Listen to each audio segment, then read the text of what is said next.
Hi, I'm Darlene Morgan. I'm an attorney here at Newport Beach, and one of the questions that I get a lot from people is asking about which property actually will go through probate. And of course, laws can vary from state to state, so you're going to want to make sure you get advice from an attorney for your particular circumstance. But generally speaking, it's going to depend. Real estate, often, if the person who passed away is the only person on title of the deed, then real estate would end up going through a probate.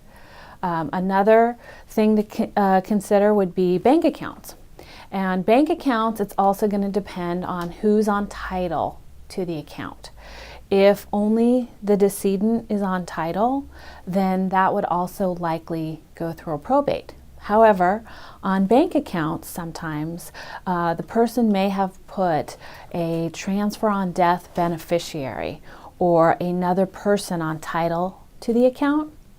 And if that's the case, then that property would not go through probate, and it would end up just going to the person who's named as the beneficiary on the account.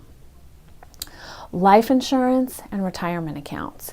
Life insurance oftentimes will have a beneficiary listed, and if so, then as long as that person's over 18, then then life insurance would not go through a probate as well.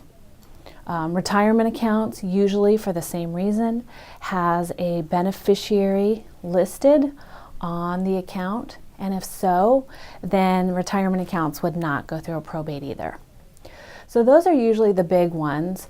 In California, there is a requirement for real estate. If it's less than $50,000, then we can get it under an exception that it would not have to go through probate.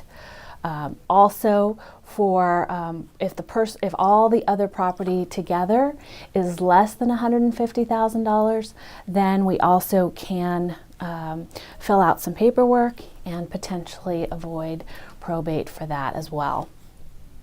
Now, this doesn't necessarily circumvent probate, but certain property may not end up having to go through a probate depending on how the legal title is held.